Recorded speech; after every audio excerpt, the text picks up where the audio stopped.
무식한 년이 뭘 안다고! 가지마!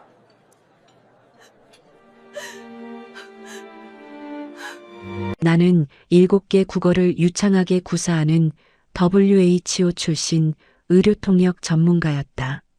하지만 결혼 후 14년간 남편은 나를 영어 조금하는 전업주부로 소개했고 아버지가 남긴 특허마저 빼앗아 자기 회사를 세웠다. 수진아, 인사만 하고 조용히 있어. 창피하니까. 14년 만에 처음 데려간 회사 행사에서 남편이 내게 한 말이었다.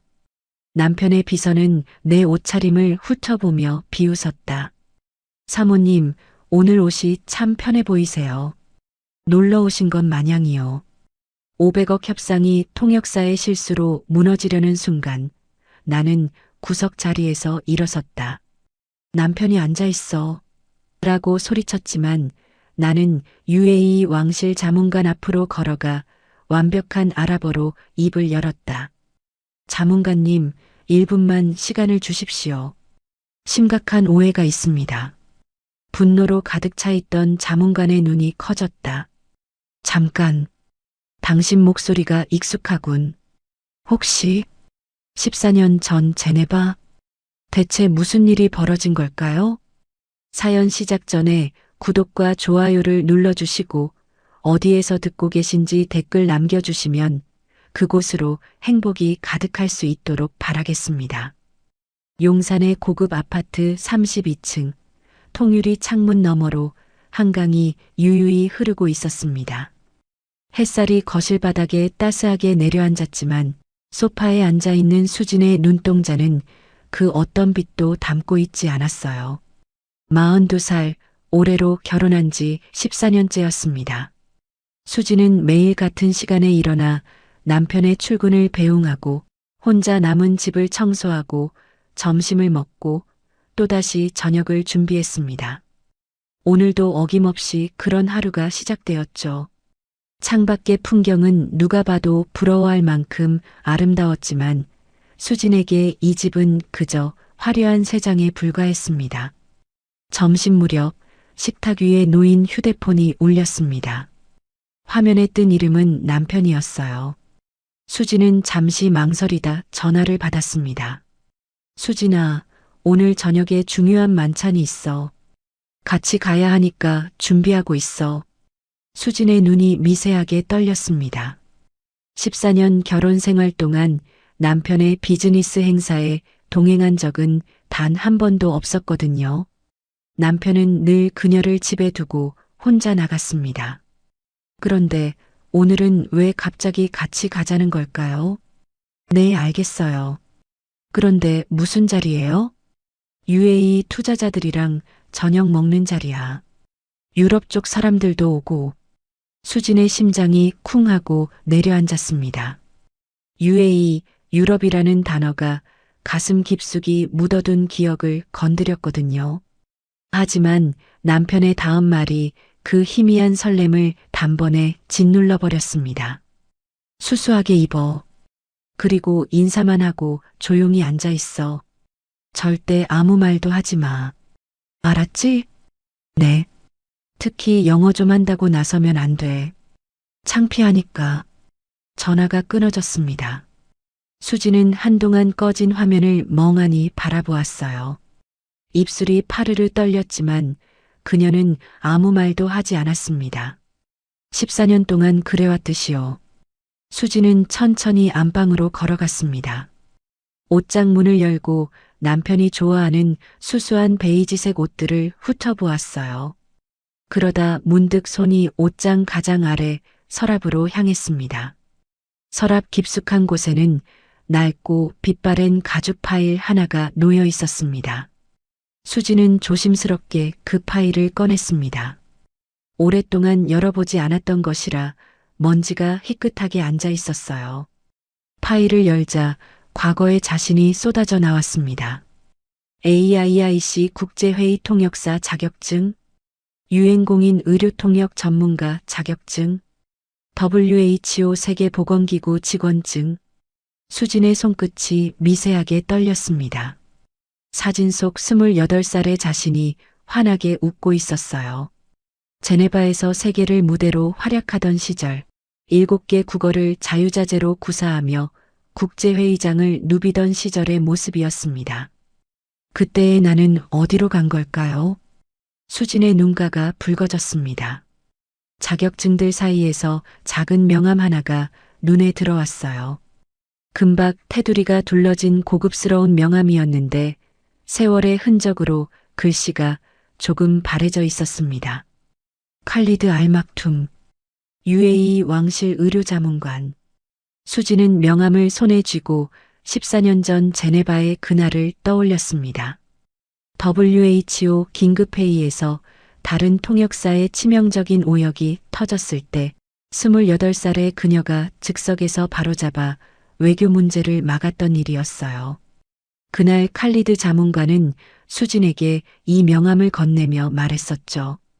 언제든 연락하시오. 당신 같은 인재는 어디서든 환영받을 것이오. 하지만 수진은 연락하지 않았습니다. 아니, 연락할 수 없었습니다.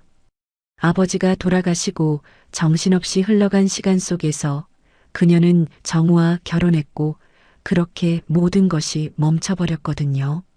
수지는 파일을 내려놓고 거실로 나왔습니다. 한쪽 벽에는 아버지의 영정 사진이 놓여 있었어요. 의공학 연구원이었던 아버지는 2009년에 췌장암으로 세상을 떠났습니다. 수진이 27살이던 해였죠. 수진은 아버지의 사진 앞에서 발걸음을 멈췄습니다. 사진 속 아버지는 온화하게 웃고 계셨어요. 수진의 눈에서 뜨거운 것이 차올랐습니다. 아버지, 오늘따라 왜 이렇게 보고 싶을까요? 목소리가 갈라졌습니다. 수진은 손등으로 눈가를 훔쳤어요. 아버지가 돌아가신 뒤 모든 게 무너져 내렸던 그 시절이 떠올랐습니다. 장례를 치르고 유산을 정리하는 것조차 버거웠던 그때 아버지 연구소에서 일하던 정우가 다가왔었죠. 수진 씨, 특허 등록 절차 같은 건 제가 처리해 드릴게요. 힘드실 텐데 서류에 서명만 해주세요. 그 말을 믿었습니다. 아버지의 연구를 함께했던 사람이니까요. 슬픔에 잠겨 아무것도 판단할 수 없던 그녀는 정우가 내민 서류에 서명했습니다. 그게 백지 위임장이었다는 걸 알게 된 건 훨씬 나중의 일이었어요. 수지는 고개를 저었습니다. 지금 그 생각을 하면 안 됐습니다. 오늘 저녁 처음으로 남편의 비즈니스 자리에 가게 되었으니까요. 비록 말 한마디 하지 말라는 조건이 붙었지만요. 수지는 다시 안방으로 돌아갔습니다. 옷장에서 베이지색 니트 원피스를 꺼냈어요. 남편이 좋아하는 눈에 띄지 않는 색이었습니다. 거울 앞에 서서 옷을 대어보다가 문득 서랍 위에 올려놓은 가죽 파일이 눈에 들어왔습니다. 그 안에 든 자격증들, 그리고 금태 명함. 14년이라는 시간이 주마등처럼 스쳐 지나갔습니다. 수지는 중얼거렸어요. 7개 국어를 할 줄 알면서 이 집에서는 14년 동안 침묵만 해왔네요. 쓴웃음이 입가에 번졌습니다. 창밖으로 한강이 여전히 유유히 흐르고 있었습니다. 그 물줄기처럼 그녀의 시간도 그저 흘러가기만 했죠. 아무런 방향도 없이, 아무런 목소리도 없이요. 하지만 오늘 저녁 무언가가 달라질 것만 같은 이상한 예감이 들었습니다. 수지는 다시 한번 금태 명함을 꺼내 들었어요. 빛바랜 글씨를 손가락으로 천천히 쓸어내렸습니다. 자문관님은 아직 그 자리에 계실까요? 아무도 대답하지 않는 질문이었습니다. 수지는 명함을 핸드백 깊숙이 넣었어요. 왜 그랬는지는 자신도 알 수 없었습니다. 다만 그것을 두고 가면 안 될 것 같았어요. 마치 과거의 자신을 함께 데려가는 것처럼요. 저녁이 다가오고 있었습니다. 수지는 거울 앞에 앉아 화장을 시작했어요. 눈에 띄지 않게 수수하게. 남편이 원하는 대로요.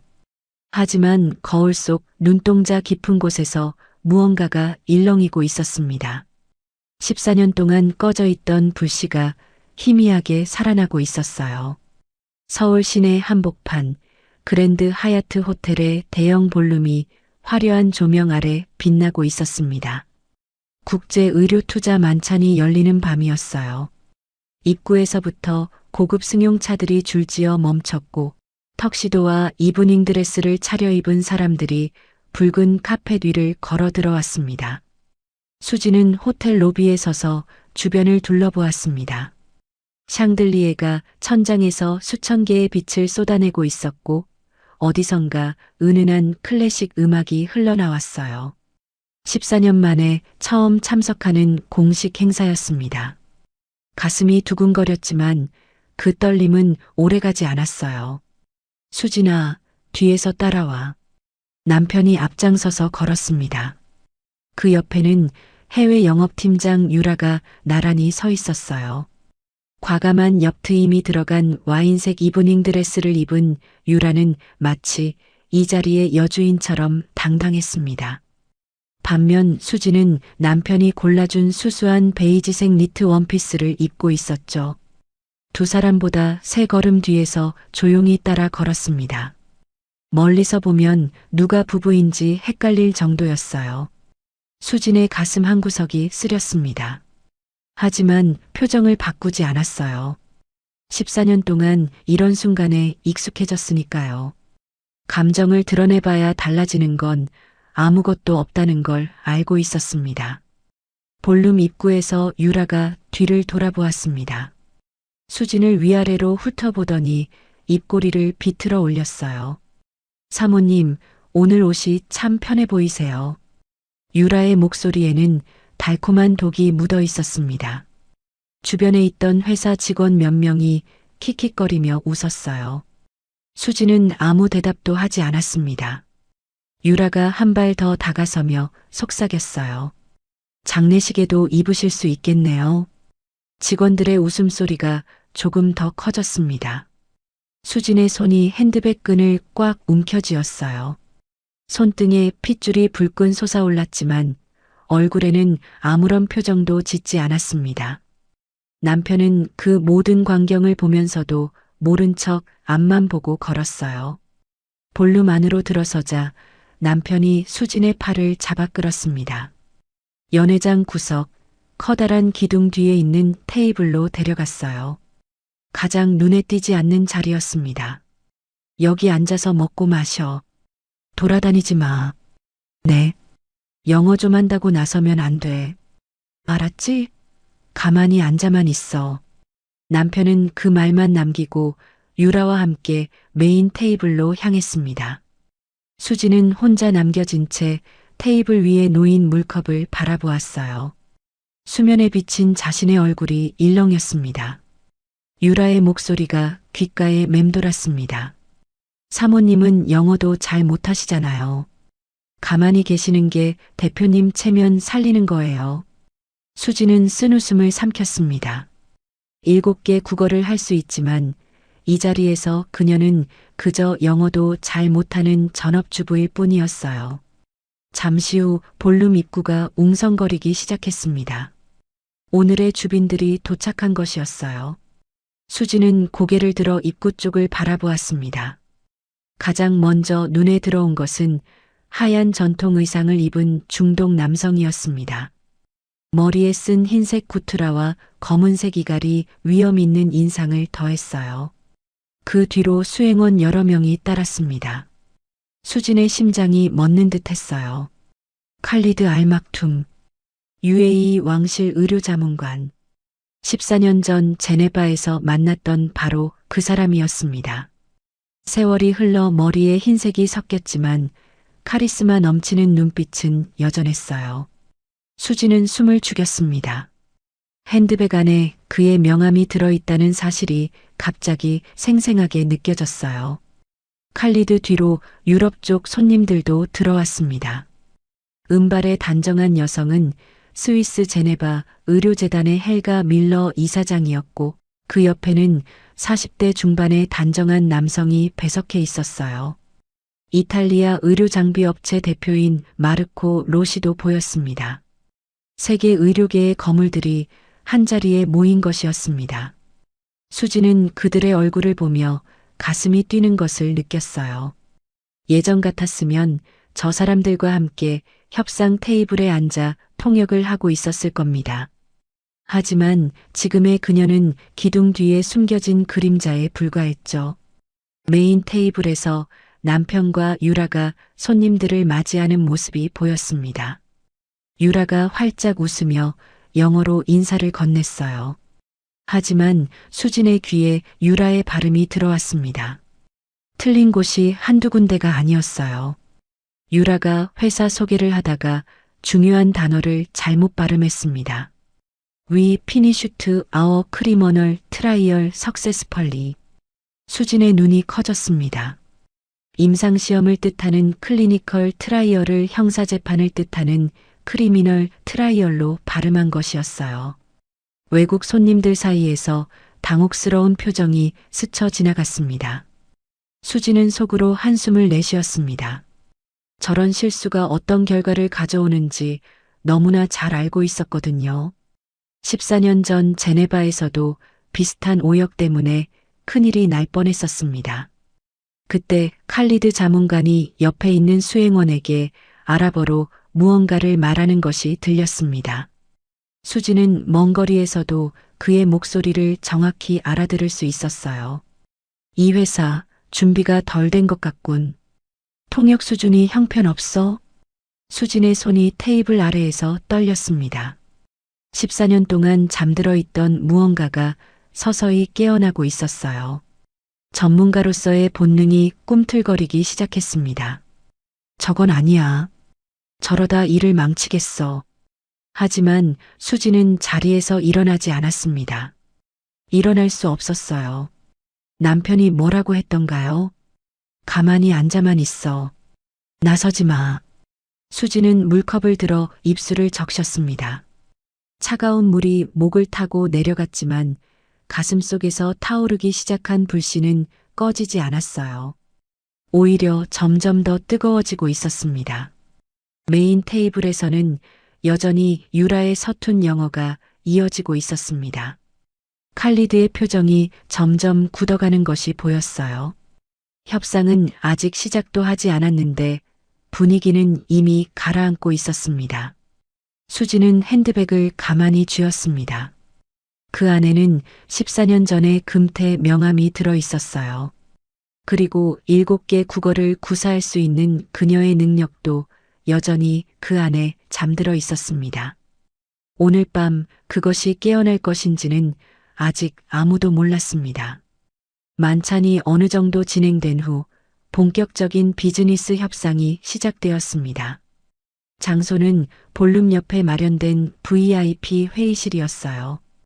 고급스러운 원목 테이블 위로 계약서, 서류들이 가지런히 놓여 있었고 벽면에는 대형 스크린이 설치되어 있었습니다. 수진도 남편의 지시에 따라 VIP룸으로 들어갔습니다. 물론 협상 테이블이 아니라 방 구석의 보조의자였어요. 마치 짐처럼 구석에 놓인 기분이었지만 수지는 아무 말 없이 자리에 앉았습니다. 협상 테이블 정중앙에는 칼리드 자문관이 앉아 있었습니다. 그 옆으로 헬가 이사장과 마르코 대표가 자리했어요. 맞은편에는 남편과 유라 그리고 회사 임원들이 앉았습니다. 그리고 남편 바로 옆에는 오늘을 위해 고용한 통역사가 긴장한 표정으로 서 있었어요. 20대 후반으로 보이는 젊은 여성이었습니다. 대학원을 갓 졸업한 듯 앳된 얼굴이었어요. 손에 들린 서류가 미세하게 떨리고 있었습니다. 수지는 그 모습을 보며 불안한 예감이 스쳤어요. 저 정도 경력으로 이런 규모의 국제 협상을 통역하기는 쉽지 않을 텐데요. 남편이 먼저 입을 열었습니다. 오늘 이 자리에 참석해 주셔서 감사합니다. 저희 메디텍 코리아는 최고 품질의 의료기기를 생산하고 있습니다. 통역사가 영어로 번역하기 시작했습니다. 하지만 첫 문장부터 어색함이 느껴졌어요. 문법은 맞았지만 국제 비즈니스 협상에서 쓰는 격식 있는 표현이 아니었습니다. 칼리드의 눈썹이 미세하게 움직였어요. 협상이 진행되면서 문제는 점점 커졌습니다. 남편이 유럽 인증에 대해 설명할 때였어요. 저희 제품은 CE 인증을 획득했습니다. 통역사가 말했습니다.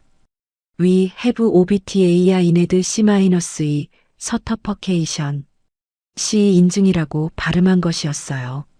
CE 인증은 유럽 의료기기 시장에서 가장 기본이 되는 인증인데 그걸 알파벳 하나하나 끊어서 읽은 겁니다. 헬가 이사장의 얼굴에 당혹스러운 표정이 스쳤어요. 옆에 앉은 40대 남성도 미간을 찌푸렸습니다. 수진의 손이 무릎 위에서 꽉 쥐어졌습니다. 저건 아닌데. 저렇게 발음하면 안 되는데. 하지만 입을 열 수 없었어요. 남편이 뭐라고 했던가요? 절대 나서지 마. 그리고 결정적인 순간이 왔습니다. 남편이 자신 있게 말했어요. 저희 제품은 임상시험 3상 승인이 완료되었습니다. 안전성과 유효성이 모두 검증된 제품입니다. 통역사가 잠시 머뭇거렸습니다. 임상시험 3상이라는 전문 용어가 낯선 듯 했어요. 그리고 그녀의 입에서 치명적인 문장이 흘러나왔습니다. Our product clinical trial phase 3 has been suspended. 수진의 심장이 쿵 하고 내려앉았습니다. 승인이 완료되었다는 말을 중단되었다고 번역한 것이었어요. Approved와 suspended. 완전히 반대되는 의미였습니다. 순간 회의실의 공기가 얼어붙었습니다. 칼리드 자문관의 얼굴이 시뻘겋게 달아올랐어요. 그가 테이블을 내리치며 아랍어로 소리쳤습니다. 이건 사기야. 임상시험도 통과 못한 제품을 팔려는 거냐? 수진만이 그 아랍어를 알아들었습니다. 심장이 미친 듯이 뛰기 시작했어요. 이대로 가면 모든 게 끝장이었습니다. 헬가 이사장도 자리에서 일어났습니다. 차가운 독일어가 회의실에 울렸어요. 시간 낭비입니다. 그녀는 앞에 놓인 서류를 덮으며 수행원에게 눈짓했습니다. 마르코 대표 역시 이탈리아어로 옆 사람에게 말했어요. 짐 싸. 우리 간다. 500억 원 규모의 5개년 독점 공급 계약이었습니다. 그 어마어마한 계약이 단 5분 만에 무너져 내리고 있었어요. 남편의 얼굴이 새파랗게 질렸습니다. 무슨 일이 벌어지고 있는지조차 제대로 파악하지 못하는 눈치였어요. 그가 통역사에게 다급하게 물었습니다. 뭐라는 거야? 대체 뭘 번역한 거야? 통역사의 눈에 눈물이 그렁그렁 맺혔습니다. 저는 대표님 말씀대로 번역했어요. 유라가 황급히 끼어들어 영어로 변명하려 했습니다. 하지만 칼리드가 손을 번쩍 들어 그녀를 제지했어요. 더 이상 들을 가치가 없다는 표정이었습니다. 칼리드가 수행원에게 아랍어로 말했습니다. 짐 싸. 공항으로 가자.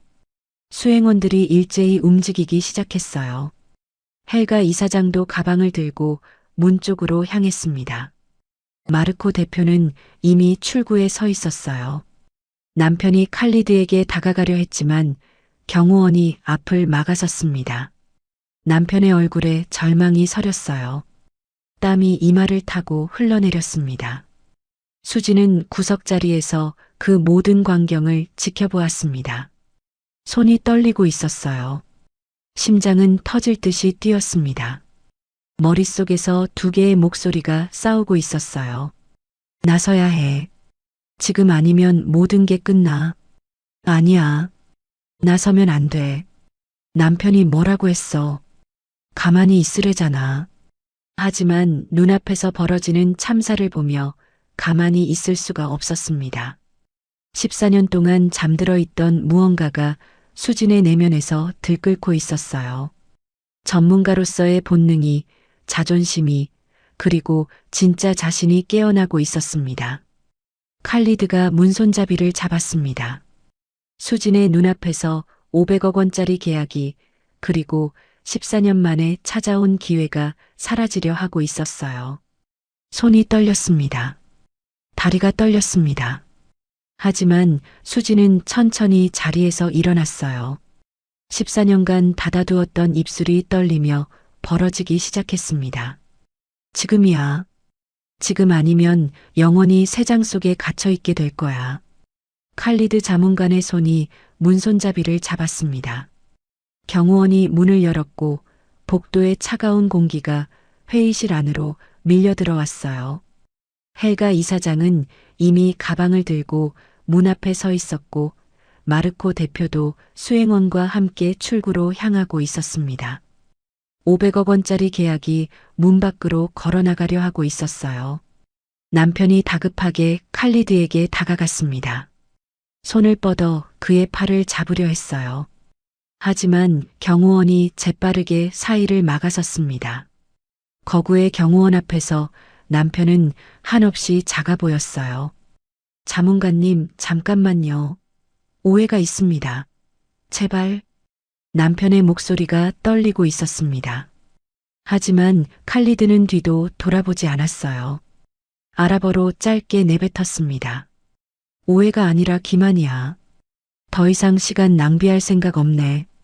그 말을 알아들은 사람은 회의실 안에 단 한 명뿐이었습니다. 수진이었어요. 수진은 구석자리에서 그 광경을 지켜보고 있었습니다. 심장이 미친 듯이 뛰었어요. 손바닥에 땀이 흥건하게 고였습니다. 머릿속에서 두 개의 목소리가 여전히 싸우고 있었어요. 나서면 안 돼. 남편이 뭐라고 했어. 가만히 있으래잖아. 창피 준다고 했잖아. 하지만 또 다른 목소리가 더 크게 울렸습니다. 14년이야. 14년 동안 입을 다물고 살았어. 이대로 또 침묵하면 평생 새장 속에서 살게 될 거야. 수진의 눈에 아버지의 얼굴이 스쳤습니다. 돌아가시기 전 병상에서 딸의 손을 잡고 하셨던 말씀이 떠올랐어요. 수진아, 내 재능을 절대 묻어두지 마라. 그게 아빠가 너한테 남겨줄 수 있는 가장 큰 유산이란다. 눈시울이 뜨거워졌습니다. 수진은 천천히 자리에서 일어났어요. 다리가 후들거렸지만 한 발을 내딛었습니다. 그리고 또 한 발. 수진아. 남편의 날카로운 목소리가 회의실을 갈랐습니다. 모든 사람의 시선이 수진에게로 쏠렸어요. 뭐 하는 거야? 앉아 있어. 남편의 얼굴이 일그러져 있었습니다. 당혹감과 분노가 뒤섞인 표정이었어요. 하지만 수진은 멈추지 않았습니다. 한 걸음, 또 한 걸음 앞으로 나아갔어요. 유라가 재빠르게 달려왔습니다. 수진의 앞을 가로막으며 낮은 목소리로 쏘아붙였어요. 사모님, 지금 미쳤어요? 상황 더 망치려고요? 제발 가만히 계세요. 유라의 눈에는 경멸이 가득했습니다. 영어도 못하는 촌스러운 아줌마가 뭘 하겠다는 거냐는 표정이었어요. 평소 같았으면 수지는 그 시선 앞에서 움츠러들었을 겁니다. 하지만 오늘은 달랐어요. 수지는 유라의 눈을 똑바로 바라보았습니다. 그리고 아무 말 없이 그녀를 스쳐 지나갔어요. 유라가 당황해서 손을 뻗었지만 수지는 이미 몇 걸음 앞서 있었습니다. 회의실 안의 모든 시선이 수진을 따라 움직였습니다. 수군거리는 소리가 들렸어요. 저 사람이 누구지? 왜 저러는 거야? 대표 부인 아니야? 수진의 걸음걸이가 변하고 있었습니다. 구석에 웅크리고 앉아있던 전업주부의 걸음이 아니었어요. 등이 펴지고 어깨가 당당해지고 시선이 정면을 향했습니다. 14년 전 제네바 국제회의장을 누비던 전문 통역사의 걸음걸이였어요. 칼리드가 이미 문 밖으로 한 발을 내디딘 순간이었습니다. 수진의 입이 열렸어요.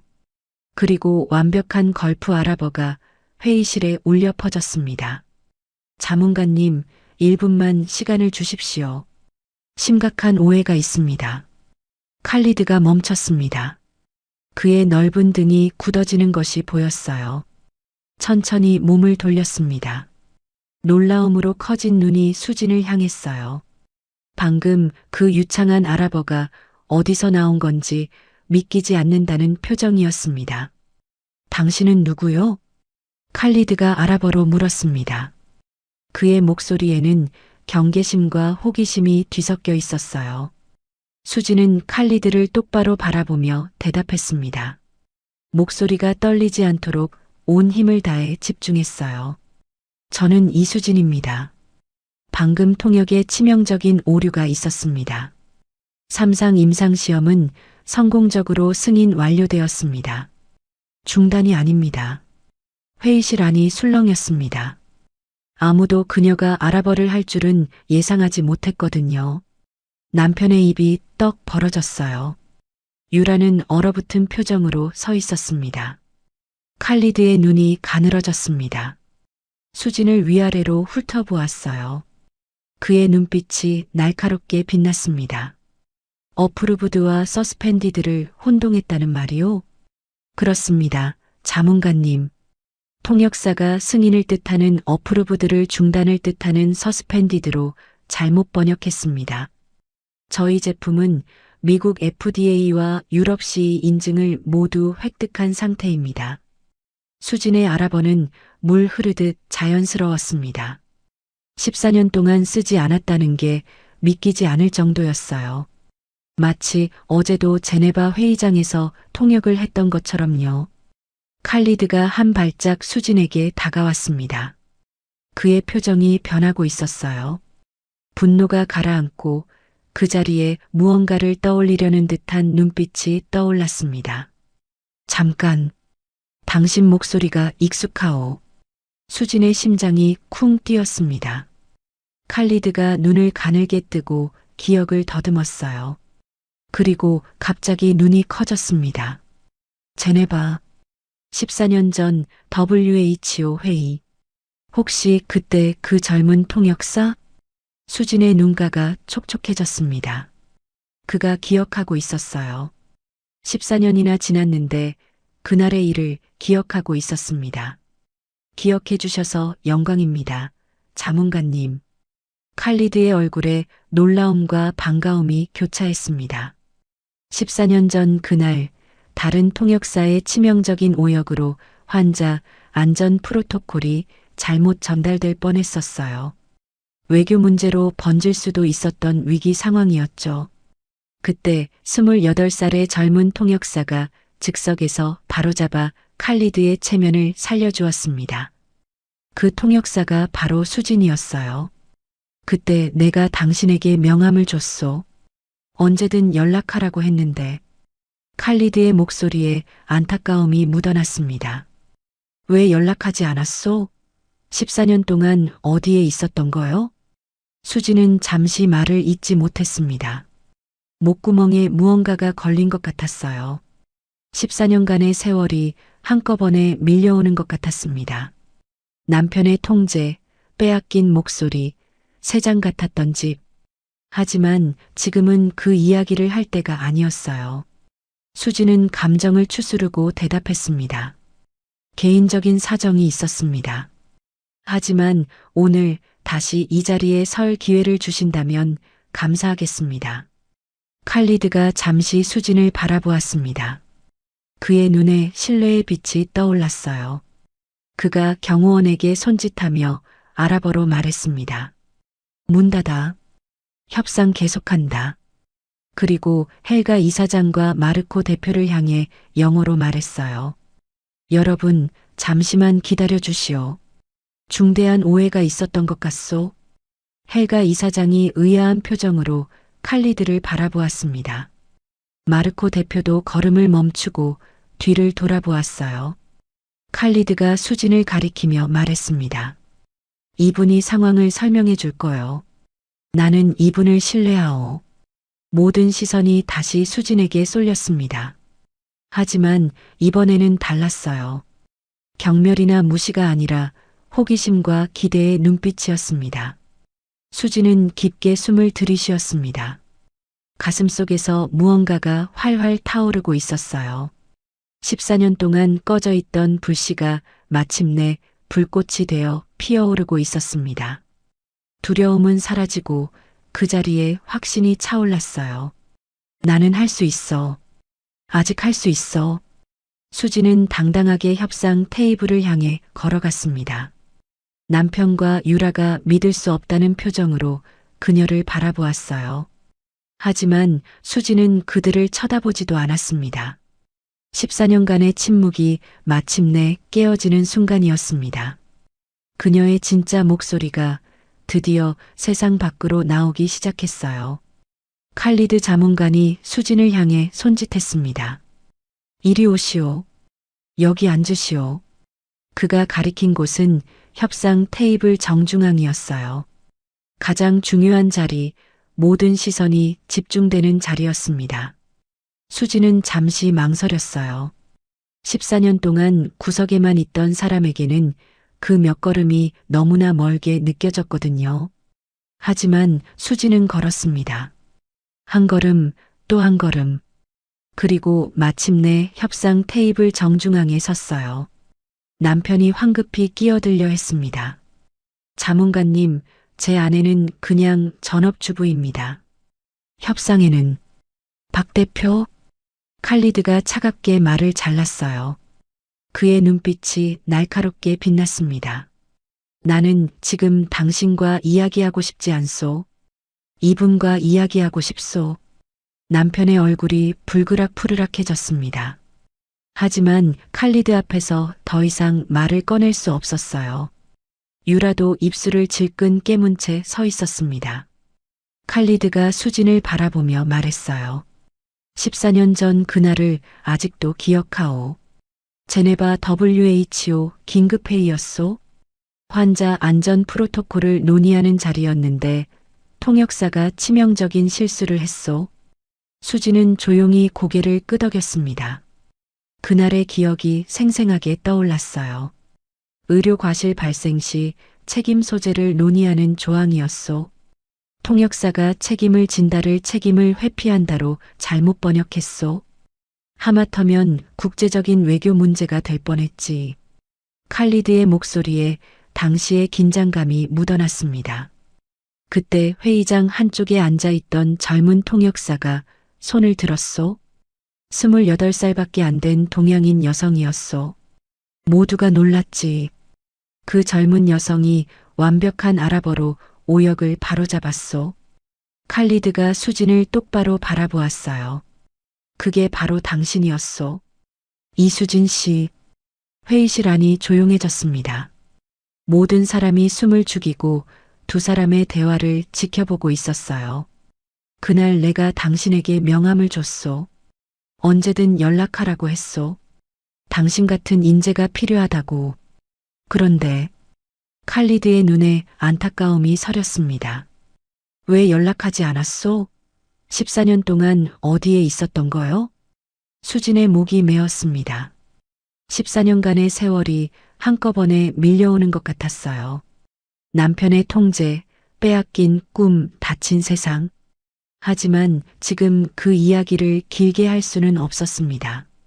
개인적인 사정이 있었습니다. 자문관님. 하지만 오늘 다시 이 자리에 설 기회를 주셔서 감사합니다. 수진의 목소리는 담담했지만 그 안에는 14년간의 무게가 담겨 있었어요. 칼리드가 고개를 끄덕였습니다. 더 이상 묻지 않았어요.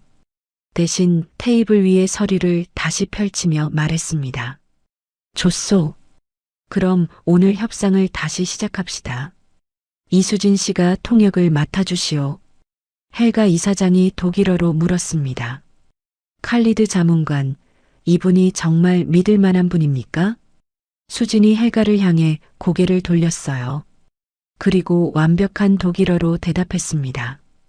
이사장님, 직접 확인해 보시겠습니까? 저는 제네바 통역대학원에서 의료 및 법률 전문 통역 석사 학위를 받았습니다. 독일어는 제 세 번째 언어입니다. 헬가의 눈이 커졌습니다. 예상치 못한 유창한 독일어에 놀란 것이었어요. 그녀의 굳었던 표정이 조금씩 풀리기 시작했습니다. 발음이 훌륭하군요. 어디서 배웠습니까? 프랑크푸르트에서 6개월간 연수했습니다. 의료기기 인증 관련 통역 업무였습니다. 헬가가 만족스러운 표정을 지었어요. 그녀 옆에 앉아있던 40대 중반의 남성, 마르쿠스가 감탄하듯 수진을 바라보았습니다. 마르코 대표가 이탈리아어로 끼어들었어요. 실례지만 이탈리아어도 하십니까? 수진이 마르코를 향해 미소 지으며 이탈리아어로 대답했습니다. 물론입니다, 대표님. 로마와 밀라노에서 의료장비 박람회 통역을 여러 차례 맡았습니다. 이탈리아 의료기기 시장에 대해서도 잘 알고 있습니다. 마르코의 입이 벌어졌어요. 그는 옆에 있는 수행원을 돌아보며 이탈리아어로 중얼거렸습니다. 대단해. 이 여자 진짜 대단해. 수진의 가슴 속에서 무언가가 활활 타오르고 있었습니다. 14년 동안 잠들어 있던 능력이 깨어나고 있었어요. 각 언어를 구사할 때마다 과거의 자신이 한 조각씩 돌아오는 느낌이었습니다. 본격적인 협상이 시작되었습니다. 칼리드가 먼저 질문을 던졌어요. 알아보였습니다. 이 의료 영상 센서의 정확도는 어느 정도요? 그리고 할랄 인증은 받았소? 수지는 남편을 돌아보았습니다. 남편은 여전히 충격에서 벗어나지 못한 표정이었어요. 하지만 수진의 시선을 받자 더듬거리며 대답했습니다. 정확도는 99.7%고 할랄 인증은 받았습니다. 수진이 남편의 말을 받아 아랍어로 매끄럽게 통역했어요. 자문가님, 저희 제품의 영상 판독 정확도는 99.7%입니다. 이는 현재 시장에 나와 있는 제품 중 최고 수준입니다. 할랄 인증은 지난해 말레이시아 JAKIM에서 획득했습니다. UAE 표준에도 완벽히 부합합니다. 칼리드가 만족스럽게 고개를 끄덕였어요. 이번에는 헬가 이사장이 독일어로 질문했습니다. 임상시험 3상 데이터를 보여주실 수 있습니까? 그리고 유럽시 인증 과정에서 어떤 테스트를 거쳤는지 설명해 주십시오. 수지는 테이블 위에 놓인 서류 중 해당 자료를 빠르게 찾아냈어요. 14년 전의 감각이 되살아나고 있었습니다.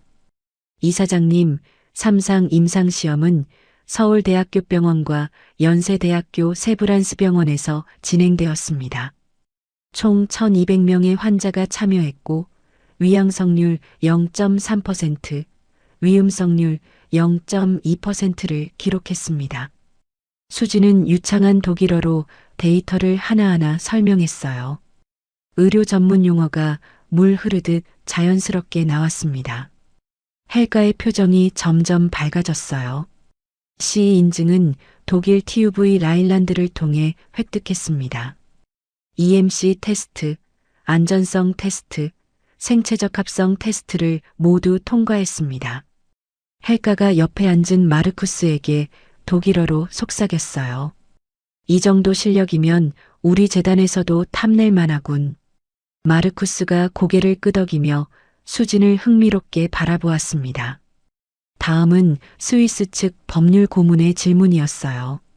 그는 프랑스어로 말했습니다.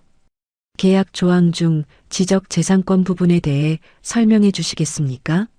특허권 귀속과 기술 이전 조건이 궁금합니다. 수지는 잠시 가슴이 뜨끔했습니다. 지적 재산권, 특허권, 그 단어들이 아버지를 떠올리게 했거든요. 하지만 감정을 추스르고 프랑스어로 대답했어요. 변호사님, 현재 핵심 특허는 국내 등록이 완료되어 있으며 PCT 국제 출원을 통해 유럽과 중동 지역 특허도 진행 중입니다. 기술 이전 시에는 라이선스 계약을 통해 진행되며 로열티는 순매출의 5%로 책정되어 있습니다. 법률 고문이 고개를 끄덕이며 메모를 했습니다. 마르코 대표가 이탈리아어로 질문을 이었어요. 부품 공급망은 어떻게 됩니까? 품질 보증 체계도 설명해 주시오. 수진이 이탈리아어로 유창하게 대답했습니다. 대표님, 핵심 부품은 독일 지멘스와 일본 히타치에서 공급받고 있습니다. 2차 협력업체까지 포함하면 총 12개 기업이 공급망에 참여하고 있습니다. 품질 보증은 ISO 13485 인증을 기반으로 하며 출고 전 100% 전수검사를 실시합니다.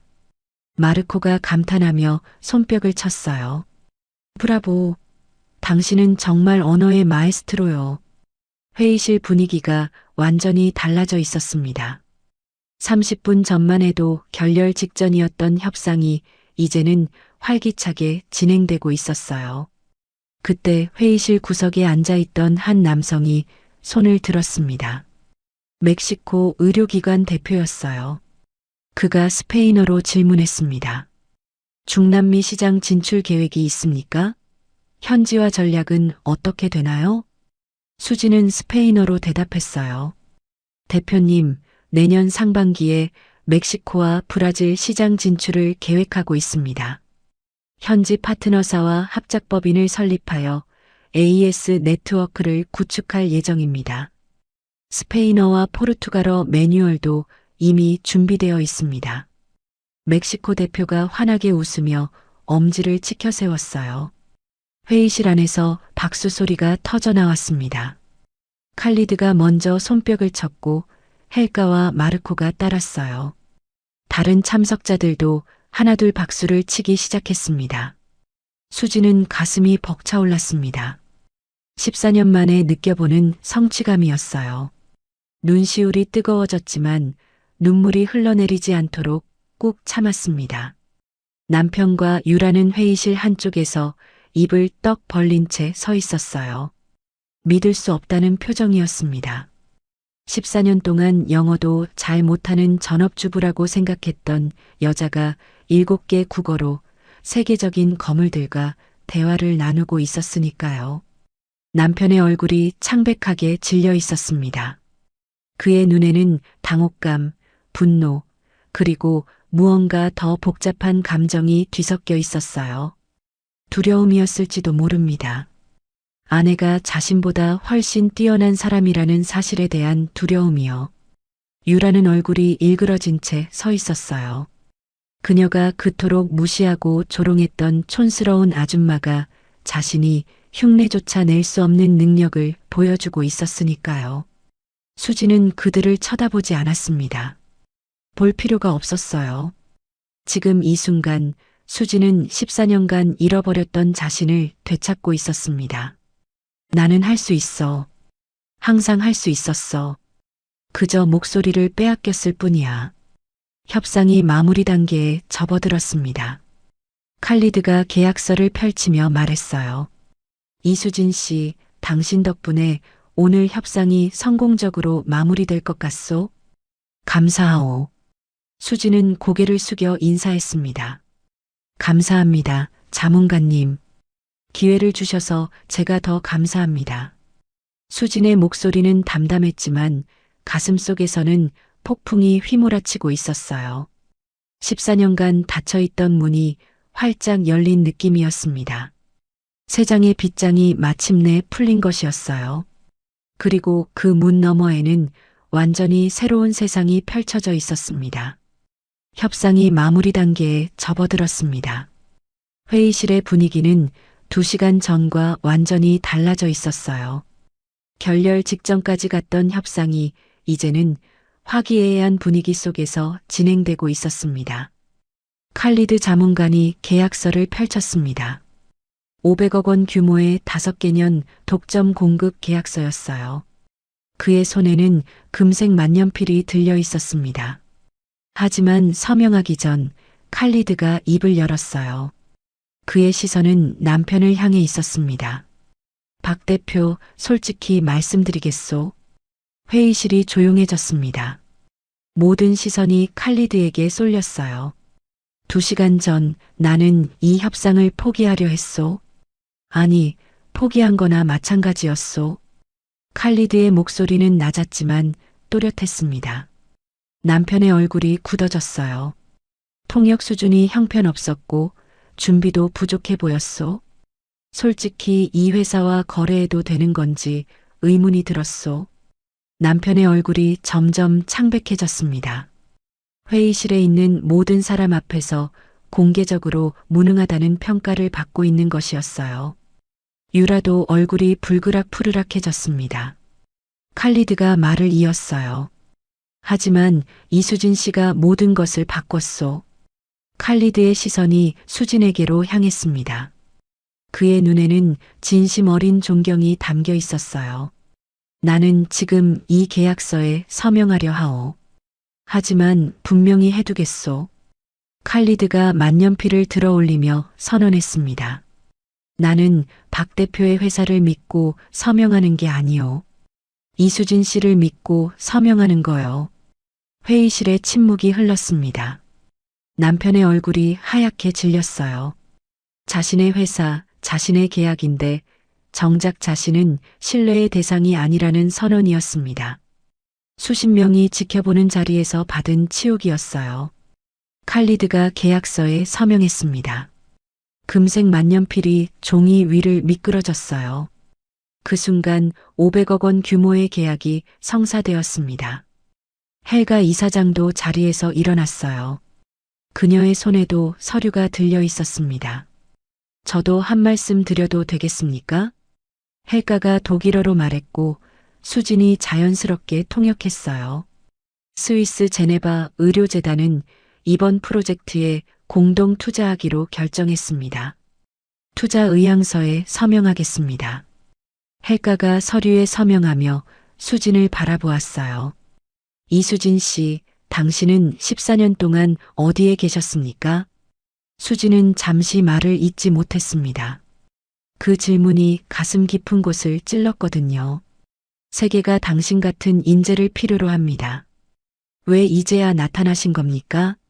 수진의 눈가가 촉촉해졌습니다. 14년간 묻어두었던 감정이 올라오려 했어요. 하지만 수진은 담담하게 대답했습니다. 집에 있었습니다. 이사장님. 짧은 대답이었지만 그 안에는 14년의 세월이 담겨 있었어요. 헬가의 눈빛이 복잡해졌습니다. 무언가를 이해한 듯한 표정이었어요. 계약 체결 후 축하 분위기가 이어졌습니다. 샴페인이 열렸고 참석자들이 서로 악수를 나누었어요. 카메라 플래시가 터지기 시작했습니다. 그런데 이상한 일이 벌어졌어요. 카메라 렌즈가 남편을 향하지 않았습니다. 기자들의 카메라는 하나같이 수진과 칼리드를 향해 있었어요. 이쪽 봐주세요. 자문가님, 오늘 협상의 소감 한 말씀 부탁드립니다. 칼리드가 수진의 어깨에 손을 얹으며 말했어요. 오늘의 주인공은 나도 박 대표도 아니오. 이수진 씨요. 남편은 축하 인파 속에서 완전히 소외되어 있었습니다. 자신의 회사, 자신의 계약인데 정작 자신은 구석에 밀려나 있었어요. 유라가 다가와 무언가 말을 걸었지만 남편은 대답하지 않았습니다. 그저 창백한 얼굴로 수진을 바라보고 있었어요. 축하 분위기가 어느 정도 가라앉은 후 칼리드가 수진에게 다가왔습니다. 그의 손에는 새로운 명함이 들려 있었어요. 14년 전 그날처럼 금태가 둘러진 고급스러운 명함이었습니다. 이수진 씨, 제안이 하나 있소. 수진은 긴장된 마음으로 칼리드를 바라보았어요. UAE 왕실 의료원에서 아시아 협력 수석 자문역을 맡아주시오. 수진의 눈이 커졌습니다. 예상치 못한 제안이었어요. 수석 자문역이라고요? 그렇소. 두바이에 상주할 필요는 없소. 서울에 거주하면서 분기마다 두바이를 방문하는 형태로 일하면 돼요. 물론 중요한 회의가 있을 때는 화상으로 참여해도 되고. 칼리드가 미소를 지으며 덧붙였어요. 연봉은 당신 남편 회사 연매출로도 감당 못할 겁니다. 수지는 할 말을 잃었습니다. 가슴이 벅차올랐어요. 14년간 자신의 가치를 부정당하며 살았는데 이제 세계적인 거물이 그녀의 능력을 인정하고 있었습니다. 자문가님, 저는 당장 대답하지 않아도 돼요. 칼리드가 명함을 수진의 손에 쥐어주며 말했어요. 생각할 시간을 드리겠소. 하지만 기억하시오. 14년 전에도 말했듯이 당신 같은 인재는 어디서든 환영받을 거요. 수지는 떨리는 손으로 명함을 받았습니다. 14년 전 받았던 것과 같은 금태 명함이었어요. 하지만 이번에는 그냥 묻어두지 않을 것이었습니다. 헬가 이사장도 다가왔어요. 그녀의 손에도 명함이 들려 있었습니다. 이수진 씨, 저도 제안을 하나 드리고 싶습니다. 수진이 헬가를 바라보았어요. 스위스 제네바 의료재단에서 객원 자문직을 맡아주시겠습니까? 유럽 의료계와의 교류가 필요할 때 당신의 도움이 절실합니다. 수지는 믿을 수 없다는 표정으로 헬가를 바라보았어요. 하룻밤 사이에 세계적인 거물 2명에게서 러브콜을 받은 것이었습니다. 이사장님, 정말 감사합니다. 신중하게 생각해 보겠습니다. 헬가가 미소 지으며 수진의 손을 잡았어요. 당신은 이미 충분히 오래 기다렸습니다. 이제 당신의 시간이 온 거예요. 그 말에 수진의 눈가가 촉촉해졌습니다. 목구멍이 메어왔어요. 14년간 들어본 적 없는 말이었습니다. 당신의 시간이 왔다.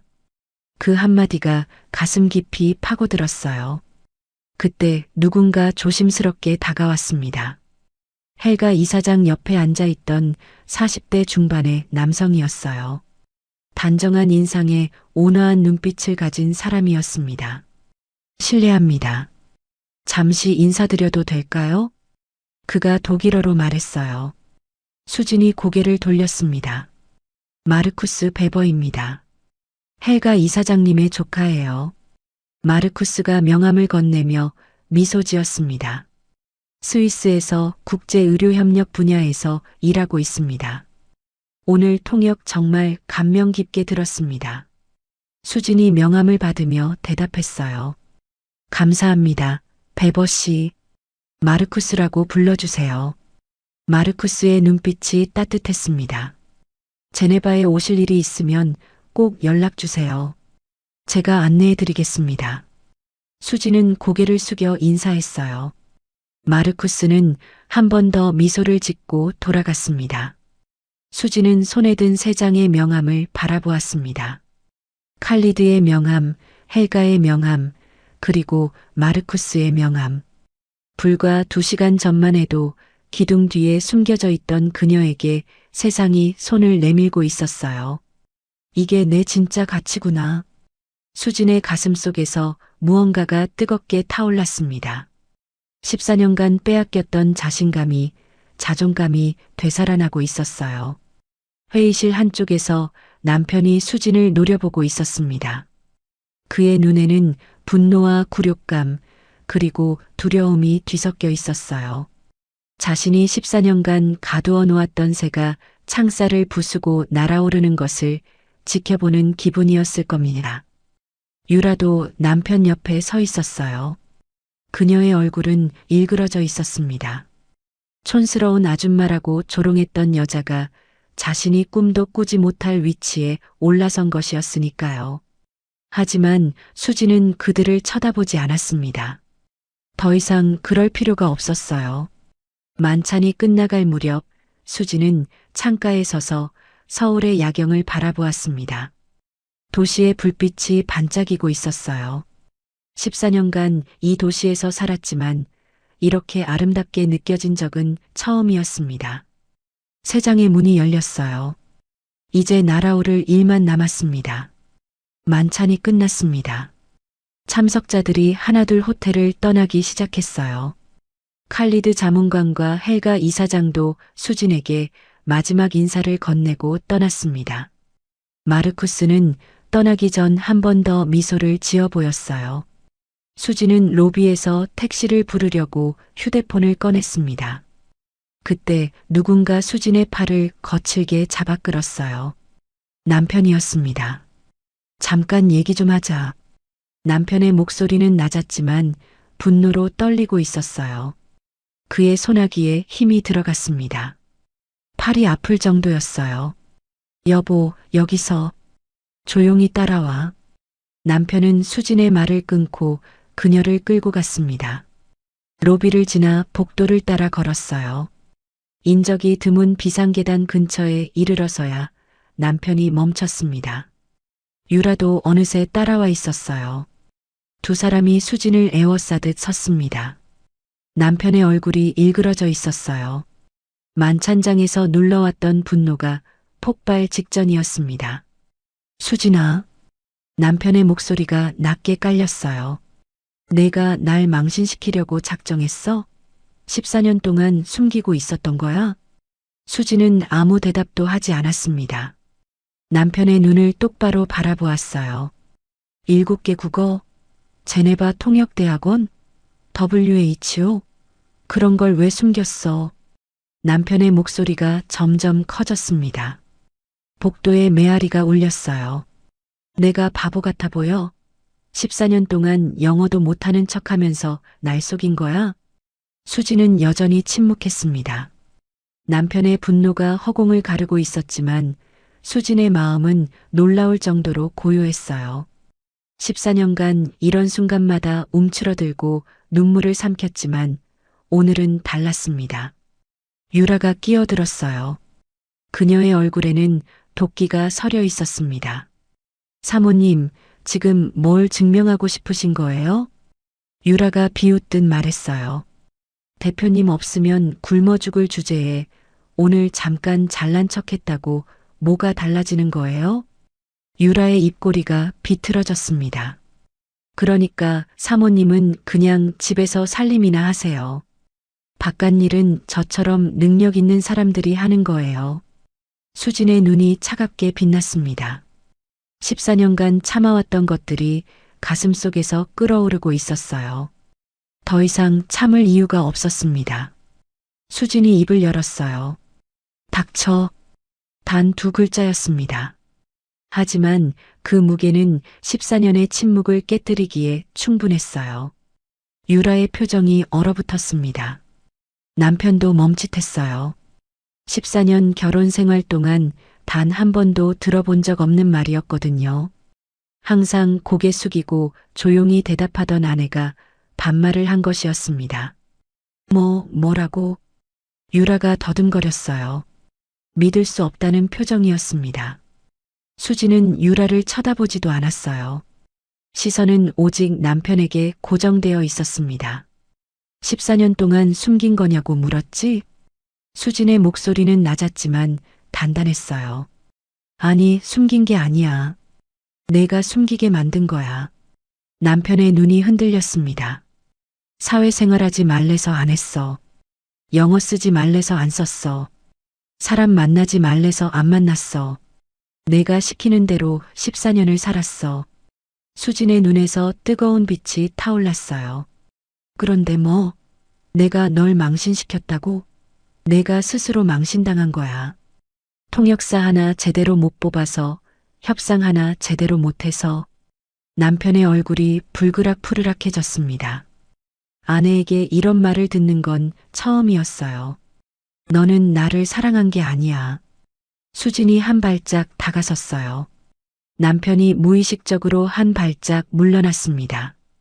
너보다 뛰어난 내가 두려웠을 뿐이지. 그래서 나를 가뒀어. 새장에 가둬놓고 날개를 꺾었어. 수진의 목소리가 떨렸습니다. 분노와 슬픔이 뒤섞여 있었어요. 하지만 이제 끝이야. 수진은 핸드백을 열었습니다. 그 안에서 서류 봉투 하나를 꺼냈어요. 남편에게 던졌습니다. 서류가 바닥에 흩어졌어요. 이혼 서류야. 사인해. 남편의 눈이 커졌습니다. 바닥에 떨어진 서류를 멍하니 내려다보았어요. 이혼? 내가 감히가 아니야. 당연히 해야 할 일을 이제야 하는 거야. 수진의 목소리는 차가웠습니다. 더 이상 흔들림이 없었어요. 유라가 비웃음을 터뜨렸습니다. 사모님, 이혼하면 뭘로 먹고 살려고요? 집도 없고 돈도 없잖아요. 대표님한테 빌부터 살면서 이제 와서 이혼이요? 수진이 천천히 유라를 돌아보았어요. 그녀의 눈빛이 서늘하게 빛났습니다. 유라 씨, 내 걱정은 안 해도 돼요. 수진이 핸드백에서 또 다른 서류를 꺼냈어요. 대신 본인 걱정이나 하세요. 수진이 서류를 유라에게 내밀었습니다. 유라가 의아한 표정으로 받아들었어요. 서류를 훑어보던 유라의 얼굴이 점점 창백해졌습니다. 이게 회사 자금 8억 원 횡령 증거예요. 유령회사 거래 내역서도 있고 유라 씨가 청구한 허위 출장비 영수증도 있어요. 수진의 목소리는 담담했습니다. 홍콩 호텔 숙박비 청구하셨던데 그날 대표님은 독일 출장 중이셨더라고요. 둘이 같이 갔다고 하기엔 날짜가 안 맞네요. 유라의 손이 부들부들 떨렸어요. 서류가 바스락거렸습니다. 남편이 유라에게 다가갔어요. 그의 눈에도 당혹감이 서려 있었습니다. 유라야, 이게 사실이야? 8억을 횡령했어? 유라가 고개를 저었어요. 눈에 눈물이 그렁그렁 맺혔습니다. 네, 대표님, 이건 오해예요. 저는 그냥 오해요? 수진이 차갑게 끊었어요. 그럼 이것도 오해예요? 수진이 마지막 서류를 꺼냈습니다. 유라의 산부인과 검진 기록이었어요. 유라 씨, 임신 축하드려요. 유라의 얼굴이 하얗게 질렸습니다. 남편도 멈칫했어요. 임신? 유라가? 남편이 유라를 바라보았습니다. 그의 눈에 복잡한 감정이 스쳐 지나갔어요. 내 아이야? 유라가 입술을 떨었습니다. 아무 말도 하지 못했어요. 수진이 담담하게 말했어요. 아니에요. 대표님 아이 아니에요. 남편의 눈이 커졌습니다. 임신 시점을 보면 알 수 있어요. 그때 대표님은 중동 출장 중이셨거든요. 2주 넘게 한국에 안 계셨잖아요. 수진이 유라를 바라보았어요. 유라 씨, 뱃속 아이 아버지한테 축하 인사 전해드려요. 유라의 입술이 파르르 떨렸습니다.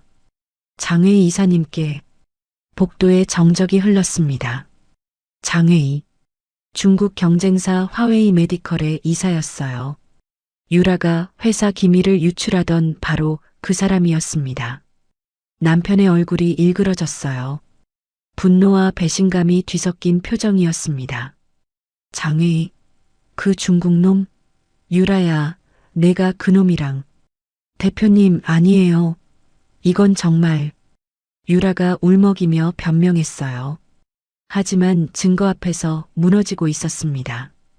눈물이 주르륵 흘러내렸어요. 대표님, 저는 대표님을. 닥쳐. 이번에는 남편이 소리쳤어요. 유라를 향한 그의 눈에 분노가 타올랐습니다. 내가 나를 이용한 거야? 그동안 나한테 한 짓이 다 아니에요. 대표님, 제 말 좀 들어보세요. 유라가 남편의 팔을 잡았어요. 남편이 뿌리쳤습니다. 손대지 마. 두 사람이 서로를 탓하며 싸우기 시작했습니다. 복도에 고함 소리가 울려 퍼졌어요. 14년간 수진을 무시하고 가두었던 두 사람이 이제 서로의 목을 물어뜯고 있었습니다. 수진은 그 광경을 잠시 바라보았어요. 허무하기도 하고 시원하기도 했습니다. 하지만 더 이상 볼 필요는 없었어요. 수진은 돌아섰습니다. 복도를 따라 걸었어요. 뒤에서 남편이 소리쳤습니다. 수진아, 어디가? 얘기 안 끝났어. 수진은 멈추지 않았습니다. 뒤도 돌아보지 않았어요. 발걸음이 점점 빨라졌습니다. 호텔 로비를 지나 밖으로 나왔어요. 밤 공기가 차갑게 얼굴을 스쳤습니다. 수진은 깊게 숨을 들이쉬었어요. 가슴이 뻥 뚫리는 기분이었습니다. 택시를 잡아탔어요. 뒷좌석에 앉자마자 눈물이 흘러내렸습니다. 하지만 슬픈 눈물이 아니었어요.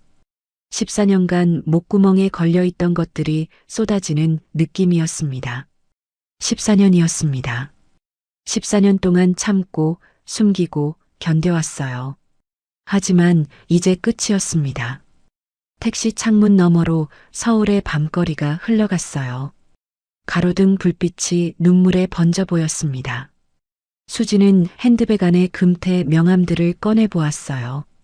칼리드의 명함, 헬가의 명함, 마르쿠스의 명함, 그리고 14년 전에 받았던 빛바랜 명함. 세 장의 문이 열렸어요. 이제 진짜 날아오를 차례였습니다. 새벽 3시 수지는 용산 아파트로 돌아왔습니다. 집안은 어둡고 조용했어요. 남편은 아직 돌아오지 않은 모양이었습니다. 호텔에서 유라와 싸우느라 정신이 없었겠죠. 수지는 불을 켜지 않았습니다. 창문으로 들어오는 도시의 불빛만으로 충분했어요. 14년간 살았던 집이었지만 이상하게 낯설게 느껴졌습니다. 아니, 어쩌면 이제야 제대로 보이는 것인지도 몰랐어요. 수지는 안방 옷장을 열었습니다. 남편이 사준 명품 옷들, 고가의 핸드백들, 보석함이 가지런히 놓여 있었어요. 14년간 세장에 가둬두는 대가로 남편이 던져준 것들이었습니다. 수지는 그것들을 거들떠보지도 않았어요. 대신 옷장 가장 아래 서랍을 열었습니다. 낡은 가죽 파일, 아버지의 유품들, 개인 서류들을 꺼냈어요. 진짜 자신의 것들이었습니다. 여행 가방 하나에 짐을 쌌습니다. 자격증 파일, 아버지의 사진, 어머니의 유품인 비치 반지, 그리고 중요한 서류들. 그게 전부였어요. 14년을 살았지만 가져갈 것은 그것뿐이었습니다. 수지는 거실로 나왔습니다. 아버지의 영정 사진 앞에 섰어요. 새벽빛에 아버지의 얼굴이 희미하게 보였습니다. 아버지, 이제 되찾을게요. 아버지가 남겨주신 것들 전부 다요. 수진의 목소리가 떨렸습니다. 눈가가 뜨거워졌어요. 아버지가 돌아가신 지 15년이 지났지만 그리움은 여전했습니다. 날이 밝아왔어요. 수지는 소파에 앉아 서류들을 정리하고 있었습니다. 시계가 아침 7시를 가리킬 때 현관 비밀번호를 누르는 소리가 들렸어요. 문이 벌컥 열렸습니다. 시어머니 오말순이 들어섰어요. 72살의 그녀는 화가 잔뜩 난 얼굴이었습니다. 그 뒤로 시누이 정민도 따라 들어왔어요. 이것이 어디서 감히. 시어머니가 들어서자마자 고함을 질렀습니다. 수지는 자리에서 일어나 두 사람을 바라보았어요. 어머니, 아침부터 무슨 일이세요? 무슨 일이냐고? 내가 지금 무슨 짓을 한 건지 알기나 해? 시어머니가 수진에게 다가왔어요. 얼굴이 시뻘겋게 달아올라 있었습니다. 우리 정우한테서 연락받았어. 내가 어젯밤에 무슨 짓을 했는지 다 들었다고. 시누이가 끼어들었어요. 언니, 어떻게 오빠를 그렇게 망신시킬 수 있어요? 그 많은 사람들 앞에서 나서서 잘난 척을 해? 수지는 아무 대답도 하지 않았습니다. 그저 두 사람을 조용히 바라보았어요. 그리고 이혼이라니. 시어머니가 소리쳤습니다. 내가 감히 우리 정우한테 이혼을 들이밀어? 빌부터 살면서 은혜를 원수로 갚는 거야? 시어머니가 수진의 앞에 바짝 다가섰어요. 손가락으로 수진을 가리키며 쏘아붙였습니다. 이 망할년이 우리 아들 망신시키고 이제 도망치려고? 맨몸으로 꺼져. 한 푼도 못 가져가. 수진의 눈이 차갑게 빛났습니다. 하지만 여전히 침착했어요. 어머니 말씀 다 하셨어요? 뭐? 시어머니가 어이없다는 표정을 지었어요. 인연이 지금 어디서 말대꾸야? 시누이가 거들었습니다. 언니, 오빠 없으면 언니는 아무것도 아니야. 이 집도 오빠 거고 차도 오빠 거고 언니가 가진 건 아무것도 없어. 제발 현실을 좀 알아. 시누이가 비웃듯 말했어요. 그러니까 얌전히 이혼 서류 찍고 오빠한테 용서 빌어. 그게 언니한테 제일 좋은 거야. 수지는 잠시 두 사람을 바라보았습니다. 그리고 소파 옆에 놓아둔 서류 봉투를 집어들었어요. 어머니, 정민 씨. 한 가지 보여드릴 게 있어요. 수진이 봉투에서 서류를 꺼냈습니다. 첫 번째 서류였어요. 이게 뭔지 아세요? 시어머니가 서류를 빼앗듯 받아들었습니다. 눈을 가늘게 뜨고 읽기 시작했어요. 읽어 내려가던 시어머니의 얼굴이 점점 굳어졌습니다. 이게 이 아파트 등기부등본이에요. 수진이 담담하게 말했어요. 소유자 이름 보이시죠? 이수진. 접니다. 시어머니의 눈이 휘둥그레졌습니다. 서류를 든 손이 덜덜 떨렸어요. 취득일도 보세요. 2008년 3월이에요. 제가 정우 씨와 결혼하기 2년 전이에요. 신우이가 서류를 빼앗아 보았습니다. 그녀의 얼굴도 하얗게 질려갔어요. 이게 어떻게... 제 아버지가 사주신 거예요. 수진의 목소리가 조금 떨렸습니다. 아버지 이야기를 하니 가슴이 먹먹해졌어요. 아버지는 의공학 연구원이셨어요. 연구하신 의료 영상 센서 기술로 특허 기술료를 받으셨고 그 돈으로 이 아파트를 사셨어요. 제 이름으로요. 시어머니가 멍한 표정으로 수진을 바라보았습니다. 아버지는 2009년에 돌아가셨어요. 저한테 남겨주신 유일한 재산이 이 집이에요. 정우 씨 집이 아니에요. 처음부터 제 집이었어요. 시어머니의 입이 벌어졌다 닫혔습니다. 할 말을 잃은 것이었어요. 그러니까 맨몸으로 쫓겨날 사람은 저가 아니에요. 수진이 차갑게 말했어요. 오히려 정우 씨가 제 집에서 쫓겨나야 해요. 신우이가 더듬거리며 말했습니다. 그래도 오빠가 14년 동안 이 집에서... 정민 씨. 수진이 신우이를 바라보았어요. 14년 동안 살았으면 본인 집이 되는 건가요? 그런 법이 어디 있어요? 신우이가 입을 다물었습니다. 수진이 두 번째 서류를 꺼냈어요. 이번에는 수진의 손도 떨리고 있었습니다. 이건 단순한 재산 문제가 아니었거든요. 아버지의 유산, 그리고 14년간의 배신에 관한 이야기였어요. 이건 뭔지 아세요? 수진이 서류를 내밀었습니다. 아버지의 특허 관련 서류예요. 시어머니가 서류를 받아들었어요. 하지만 내용이 복잡해서인지 이해하지 못하는 표정이었습니다. 쉽게 설명해 드릴게요. 수진의 목소리가 단단해졌어요. 아버지가 돌아가셨을 때 특허는 출원만 된 상태였어요. 등록 절차가 남아 있었죠. 저는 아버지를 잃은 슬픔에 아무것도 할 수가 없었어요. 수진의 눈가가 붉어졌습니다. 그때 정우 씨가 다가왔어요. 아버지 연구소에서 일하던 사람이었으니까 믿었죠. 수진의 목소리에 떨림이 섞였어요. 정우 씨가 그랬어요. 특허 등록 절차 자기가 처리해 줄 테니까 서류에 서명만 하라고. 저는 그 말을 믿었어요. 백지 위임장에 서명했어요. 시어머니의 표정이 변했습니다. 무언가 불길한 예감이 드는 얼굴이었어요. 그런데 정우 씨가 뭘 했는지 아세요? 수진이 서류를 가리켰어요. 제 아버지의 특허를 자기 단독 명의로 등록했어요. 제가 서명한 백지 위임장을 이용해서요. 시어머니의 입이 떡 벌어졌습니다. 그 특허가 뭔지 아세요? 차세대 의료 영상 센서 기술이에요. 정우 씨 회사의 핵심 기술이에요. 그 기술이 없으면 메디텍 코리아는 하루도 못 버텨요. 수진의 눈에서 눈물이 흘러내렸습니다. 하지만 목소리는 흔들리지 않았어요.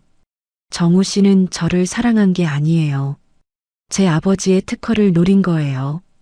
슬픔에 빠진 저를 이용해서 특허를 빼앗고 그걸로 회사를 세운 거예요. 시어머니가 한 발짝 뒤로 물러났습니다.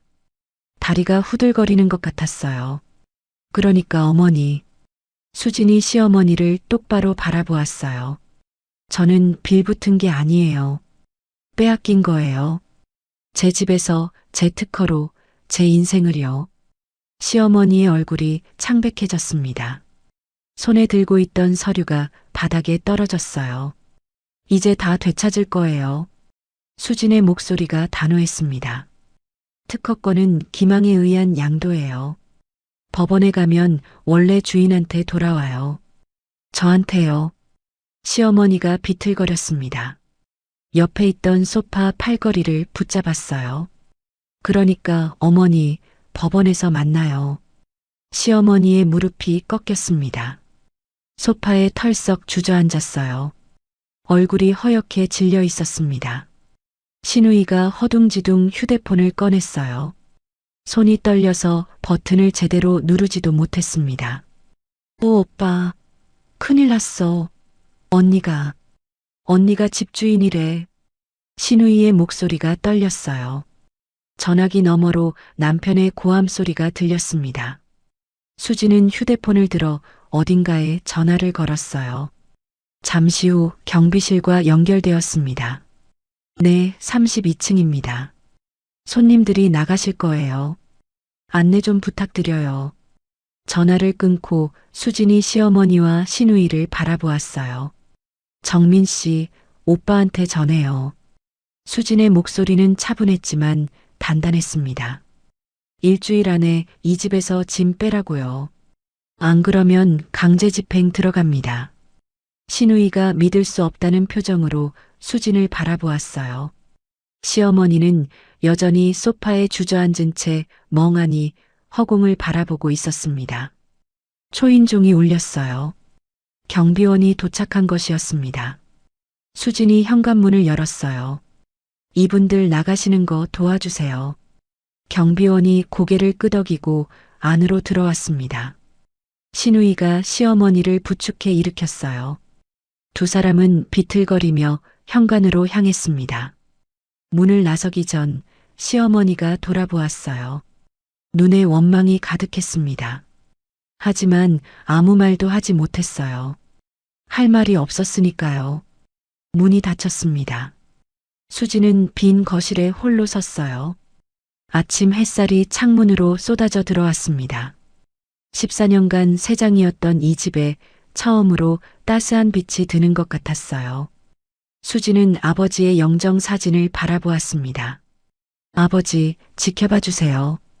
이제 시작이에요. 눈물이 흘렀습니다. 하지만 입가에는 미소가 번지고 있었어요. 14년간 빼앗겼던 것들을 되찾을 시간이었습니다. 3달이 흘렀습니다. 서울중앙지방법원 대법정에는 긴장감이 감돌고 있었어요. 방청석에는 기자들과 업계 관계자들이 빼곡히 앉아 있었습니다. 중견 의료기기 회사 대표의 비리 재판이라 세간의 관심이 뜨거웠어요. 수지는 증인석에 앉아 있었습니다. 단정한 감색 재킷에 흰 블라우스 차림이었어요. 3달 전과는 완전히 다른 사람 같았습니다. 구석에 웅크리고 있던 전업주부의 모습은 온데간데 없었어요. 당당하고 침착한 전문가의 모습이었습니다. 피고인석에는 남편이 앉아 있었어요. 아니, 이제는 전 남편이었습니다. 이혼 절차는 1달 전에 마무리되었거든요. 그의 얼굴은 초췌했어요. 3달 사이에 10년은 늙어 보였습니다. 그 옆에는 유라도 앉아 있었어요. 화려했던 모습은 사라지고 수수한 옷차림에 얼굴은 헬쑥했습니다. 이 모든 것은 3달 전 그날 밤 이후로 시작되었어요. 만찬 다음 날 칼리드 자문관과 헬가 이사장이 메디텍 코리아에 조건을 내걸었습니다. 500억 원 계약을 유지하려면 경영 투명성 감사를 받으라는 것이었어요. 외부 전문가가 회사의 재무 상태와 경영 실태를 전면 조사하겠다는 조건이었습니다. 그리고 그 외부 감사 자문역으로 수진이 임명되었어요. 칼리드의 추천이었습니다. 그는 수진의 능력을 믿었고 수진이 이 회사에 대해 누구보다 잘 알 것이라 판단했어요. 물론 수진이 전 남편과 이혼 소송 중이라는 사실도 알고 있었습니다. 하지만 칼리드는 오히려 그것이 장점이라고 했어요. 진실을 밝히는데 이해관계가 있는 사람이 가장 철저하게 조사하는 법이요. 수지는 감사에 착수했습니다. 그리고 놀라운 사실들이 하나둘 드러나기 시작했어요. 결정적인 도움은 뜻밖의 곳에서 왔습니다. 격리부의 최영숙 과장이었어요. 20년 근속 베테랑이었던 그녀는 유라에게 부당하게 해고 통보를 받은 후 분노에 차 있었습니다. 저는 20년 동안 이 회사를 위해 일했어요. 최 과장이 수진을 찾아왔을 때 한 말이었어요. 그런데 유라 팀장이 뭐라고 했는지 아세요? 늙은이는 이제 필요 없다고요. 저를 자르고 자기 사람을 넣으려고 했어요. 최 과장은 수진에게 두툼한 서류 봉투를 건넸습니다. 이게 다 증거예요. 제가 3년 동안 모은 거예요. 언젠가 쓸 날이 올 줄 알았어요. 그 안에는 충격적인 자료들이 들어 있었어요. 유라의 허위 출장비 청구 영수증, 유령회사 거래 내역서, 회사 서버 백업에서 발견한 유라와 장혜희의 메시지 기록, 그리고 3년간의 탈세 자료까지. 수진은 그 자료들을 바탕으로 검찰에 고발장을 제출했습니다. 그리고 오늘 드디어 재판이 열린 것이었어요. 검사가 일어났습니다. 증인은 피고인 박정우와 어떤 관계입니까? 수진이 대답했어요. 전 배우자입니다. 14년간 혼인 관계였으나 석 달 전 이혼했습니다. 증인이 이 사건을 고발하게 된 경위를 말씀해 주십시오. 수진은 잠시 숨을 고르고 입을 열었습니다. 저는 UAE 칼리드 자문관과 스위스 헬가 이사장의 요청으로 메디텍 코리아의 경영 투명성 감사를 맡게 되었습니다. 감사 과정에서 심각한 비리들이 발견되었습니다. 수진은 차분하게 증거들을 설명하기 시작했어요. 첫째, 피고인 박정우와 피고인 한유라는 공모하여 회사 자금 8억 원을 횡령했습니다. 유령회사를 통해 허위 거래를 만들고 그 대금을 개인 계좌로 빼돌렸습니다. 방청석이 술렁였어요. 기자들의 펜이 바쁘게 움직였습니다. 둘째, 3년간 약 15억 원 규모의 탈세가 있었습니다. 매출을 축소 신고하고 비용을 부풀려 세금을 포탈했습니다. 셋째, 피고인 한유라는 중국 경쟁사 화웨이 메디컬의 장웨이 이사에게 회사 기밀을 유출했습니다. 핵심 기술 도면과 거래처 정보가 넘어갔습니다. 전 남편의 얼굴이 점점 창백해졌어요. 유라는 고개를 숙인 채 미동도 하지 않았습니다. 수진이 말을 이었어요. 그리고 마지막으로 수진의 목소리가 조금 떨렸습니다. 이 부분은 개인적인 아픔이 담긴 내용이었거든요. 피고인 박정우는 2009년 저의 아버지고 이창호 박사가 돌아가신 직후 저에게 접근했습니다. 당시 저는 아버지를 잃은 슬픔에 제대로 된 판단을 할 수 없는 상태였습니다. 법정이 조용해졌어요. 모든 시선이 수진에게 집중되었습니다. 피고인은 특허 등록 절차를 대신 처리해 주겠다며 저에게 백지 위임장 서명을 요구했습니다. 저는 아버지 연구소에서 일하던 그를 믿고 서명했습니다. 하지만 피고인은 그 위임장을 이용해 아버지의 특허를 자신의 단독 명의로 등록했습니다. 전 남편이 고개를 들었어요. 그의 눈에 복잡한 감정이 스쳤습니다. 하지만 수진은 그를 쳐다보지 않았어요. 그 특허는 차세대 의료 영상 센서 기술로 메디텍 코리아의 핵심 기술입니다. 피고인은 제 아버지의 유산을 빼앗아 회사를 세운 것입니다. 방청석에서 탄식이 터져나왔어요. 기자들이 더 바쁘게 메모했습니다. 전 남편 측 변호사가 일어났습니다. 이에 있습니다. 증인은 피고인과 이혼 소송을 진행한 당사자입니다. 재산을 빼앗기 위해 피고인을 모함하는 것 아닙니까? 수진이 변호사를 똑바로 바라보았어요. 변호사님, 저는 모함하는 것이 아닙니다. 제 것을 되찾는 것입니다. 수진의 목소리는 단단했어요. 그리고 저는 개인적인 복수를 위해 이 자리에 선 것이 아닙니다. 정직한 주주들과 직원들의 권익을 보호하기 위해서입니다. 메디텍 코리아에는 200명이 넘는 직원이 있습니다. 그들의 일자리와 미래가 피고인들의 비리로 위협받고 있었습니다. 변호사가 말문이 막혔어요. 더 이상 반박하지 못했습니다. 재판은 오후까지 이어졌습니다. 최영숙 과장도 증인으로 출석해 자신이 수집한 증거들의 출처와 경위를 상세히 증언했어요. 유령회사의 실소유주가 유라의 사촌이라는 사실, 탈세 자금이 해외 계좌로 빠져나간 경로까지 낱낱이 밝혀졌습니다. 마침내 판사가 판결을 선고할 시간이 되었어요. 법정안이 긴장으로 가득 찼습니다. 피고인 박정우. 판사의 목소리가 법정에 울렸어요. 피고인은 특정경제범죄가중처벌법 위반, 업무상 배임, 조세포탈, 사기 등의 혐의로 기소되었습니다. 전 남편이 자리에서 일어났어요. 그의 다리가 후들거리는 것이 보였습니다. 피고인의 범행은 오랜 기간에 걸쳐 계획적으로 이루어졌으며 피해 규모가 크고 죄질이 불량합니다. 특히 고인의 유족인 전 배우자의 신뢰를 악용하여 특허권을 편취한 행위는 도덕적으로도 용납할 수 없습니다. 판사가 잠시 멈추었다가 선고했어요. 피고인 박정우에게 징역 10년을 선고합니다. 방청석이 술렁였어요. 전 남편의 얼굴이 하얗게 질렸습니다. 그의 무릎이 꺾이는 것 같았지만 간신히 버티고 섰어요. 피고인 한유라. 유라가 부들부들 떨며 일어났습니다. 피고인은 업무상 횡령, 산업기술보호법 위반 등의 혐의로 기소되었습니다. 피고인은 회사의 신뢰를 배반하고 경쟁사의 기밀을 유출했으며 횡령한 자금으로 사치를 일삼았습니다. 유라의 눈에서 눈물이 흘러내렸어요. 피고인 한유라에게 징역 5년을 선고합니다. 유라가 그 자리에서 주저앉았습니다. 울음소리가 법정에 울려 퍼졌어요.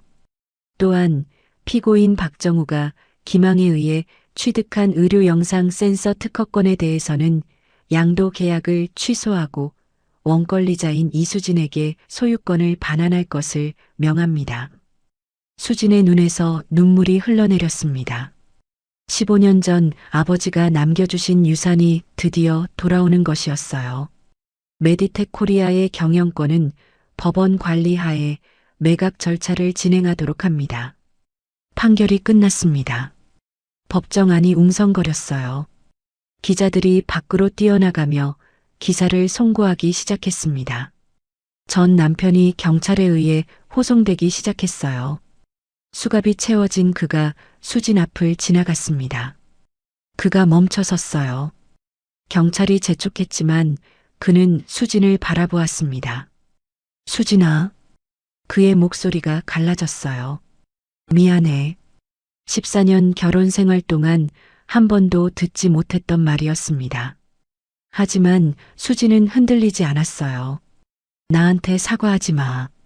수진의 목소리는 담담했습니다. 내가 속인 건 너 자신이야. 전 남편의 눈에서 무언가가 쓰러지는 것이 보였어요. 그는 아무 말도 하지 못하고 경찰에게 끌려갔습니다. 법원 밖으로 나오자 취재진이 몰려들었어요. 카메라 플래시가 터지고 마이크가 수진의 얼굴 앞으로 쏟아졌습니다. 이수진 씨, 오늘 판결에 대해 소감 한 말씀 부탁드립니다. 복수에 성공한 기분이 어떠세요? 수진은 잠시 숨을 골랐어요. 그리고 카메라를 향해 입을 열었습니다. 복수가 아닙니다. 수진의 목소리는 차분했어요. 14년 동안 침묵했습니다. 이제 제 목소리를 되찾았을 뿐입니다. 기자들이 조용해졌어요. 수진의 다음 말을 기다렸습니다. 진실은 언젠가 밝혀집니다. 조금 늦어질 수는 있어도 영원히 숨길 수는 없습니다. 오늘 그것이 증명되었습니다. 수진은 마지막으로 미소 지었어요. 감사합니다. 수진은 취재진 사이를 빠져나와 걸었습니다. 법원 계단을 내려오는데 누군가 서 있는 것이 보였어요. 칼리드 자문관과 헬가 이사장이었습니다. 그리고 그 옆에 마르쿠스도 있었어요. 칼리드가 수진에게 다가왔습니다. 축하하오, 이수진 씨. 진실이 승리했소. 헬가도 수진의 손을 잡았어요. 당신은 대단한 사람이에요. 우리가 옆에서 지켜봐서 영광입니다. 마르쿠스가 조용히 미소 지었어요. 아무 말 없이, 하지만 따뜻한 눈빛으로 수진을 바라보았습니다. 수진의 눈에서 다시 눈물이 흘러내렸어요. 하지만 이번에는 슬픔이 아니었습니다. 해방의 눈물이었어요. 14년간의 어둠이 마침내 걷히고 새로운 빛이 비치기 시작했습니다. 1년이 흘렀습니다. 두바이의 하늘은 눈부시게 푸르렀어요.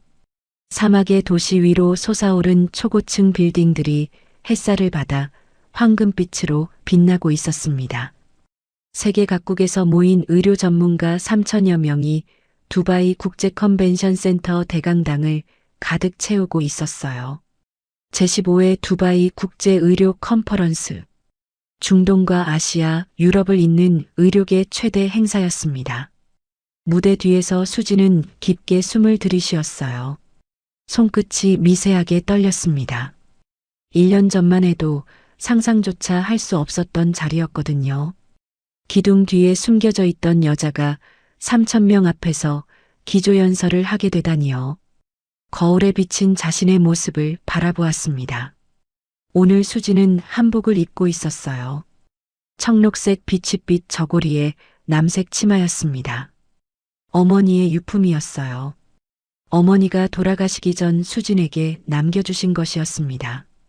수진아, 이 한복은 내가 가장 빛나는 날 입으렴. 어머니의 목소리가 귓가에 맴돌았어요. 그리고 아버지의 얼굴도 떠올랐습니다.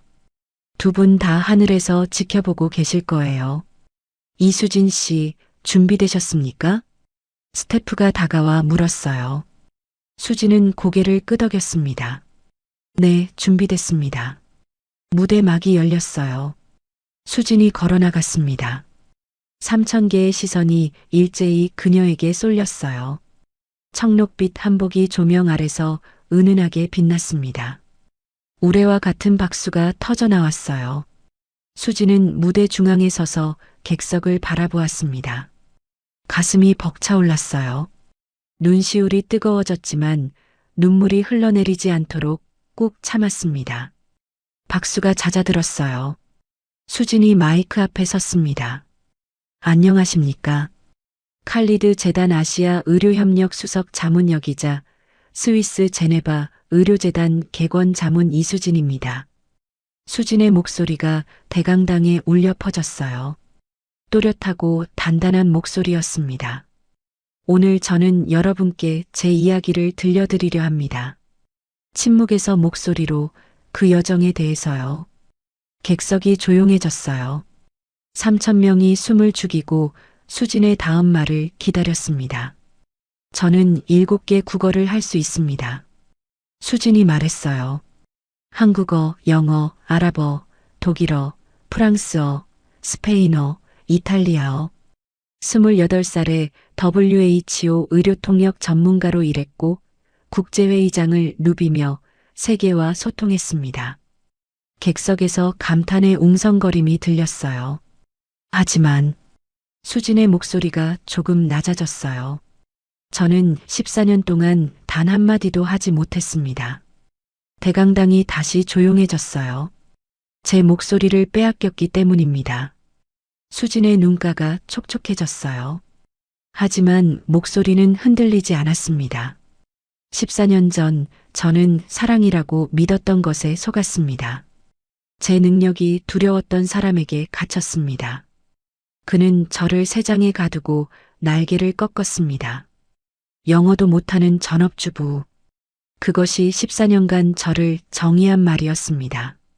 객석 여기저기서 안타까운 한숨이 흘러나왔어요. 저는 매일 거울을 보며 생각했습니다. 그때의 나는 어디로 갔을까? 7개 국어를 하던 나는 어디로 사라진 걸까? 수진이 잠시 말을 멈추었어요. 감정을 추스르는 듯 했습니다. 하지만 어느 날 기회가 찾아왔습니다. 숨겨왔던 제 능력을 드러낼 수밖에 없는 순간이 왔어요. 그날 저는 선택해야 했습니다. 계속 침묵할 것인가 아니면 입을 열 것인가. 수진의 눈이 빛났어요. 저는 입을 열었습니다. 14년간 닫아두었던 입을요. 객석에서 박수가 터져 나왔어요. 수진이 손을 들어 잠시 멈추게 했습니다. 그날 이후 모든 것이 달라졌습니다. 저는 제 목소리를 되찾았고 빼앗겼던 것들을 되찾았고 그리고 오늘 이 자리에 섰습니다.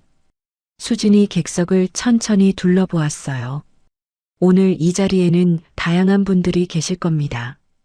높은 자리에서 성공을 누리고 계신 분도 있을 거예요. 하지만 혹시 이 중에 저처럼 목소리를 잃은 분이 계실지도 모릅니다. 수진의 목소리가 따뜻해졌어요.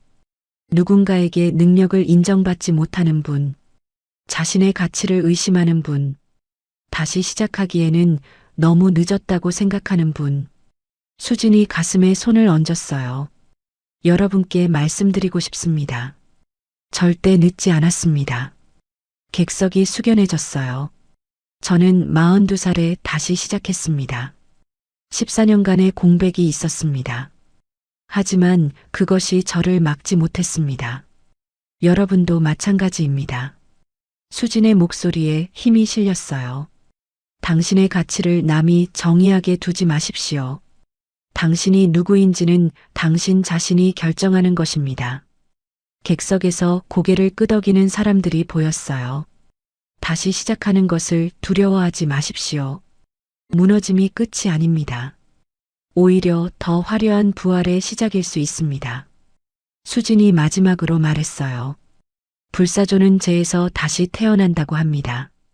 저는 14년의 재 속에서 마침내 날개를 펼쳤습니다. 여러분도 할 수 있습니다. 아니, 반드시 하실 수 있습니다. 수진이 허리를 숙여 인사했어요. 감사합니다. 순간 대강당 전체가 들썩였습니다. 3,000명이 일제히 자리에서 일어났어요. 우레와 같은 기립박수가 쏟아졌습니다. 박수 소리가 천장을 울리고 벽을 타고 퍼져나갔어요. 수진의 눈에서 마침내 눈물이 흘러내렸습니다. 14년간 참아왔던 모든 것이 쏟아지는 것 같았어요. 하지만 이번에는 슬픔의 눈물이 아니었습니다. 기쁨의 눈물, 해방의 눈물, 그리고 감사의 눈물이었어요. 박수가 한참 동안 계속되었습니다. 그때 무대 옆에서 누군가 걸어 나왔어요. 헬가 이사장이었습니다. 그녀의 손에는 상패가 들려 있었어요. 이수진 씨. 헬가가 마이크를 잡았어요. 스위스 제네바 의료재단을 대표하여 당신께 유럽 의료계 공로상을 수여합니다. 객석에서 다시 박수가 터져 나왔어요. 당신은 언어의 장벽을 허물고 세계 의료계를 연결하는 다리가 되어 주었습니다. 그리고 무엇보다 당신의 용기 있는 이야기가 수많은 사람들에게 희망이 되었습니다. 헬가가 수진에게 상패를 건넸어요.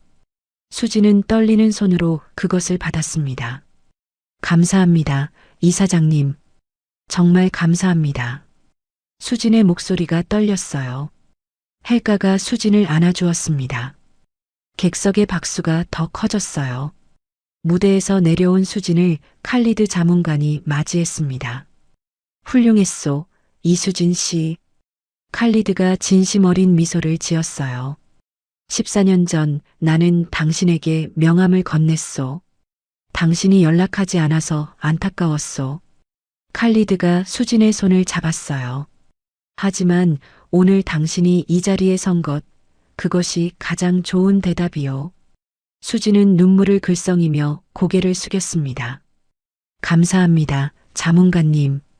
그때 주신 명함을 14년 동안 간직하고 있었습니다. 칼리드가 껄껄 웃었어요. 역시 당신이요.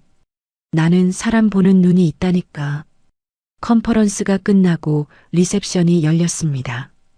수많은 사람들이 수진에게 다가와 악수를 청하고 명함을 건넸어요. 1년 전만 해도 기둥 뒤에 숨겨져 있던 그녀가 이제는 세계 의료계의 중심에 서 있었습니다. 리셉션이 마무리될 무렵 누군가 수진에게 다가왔어요. 마르쿠스였습니다. 그의 손에는 꽃다발이 들려 있었어요.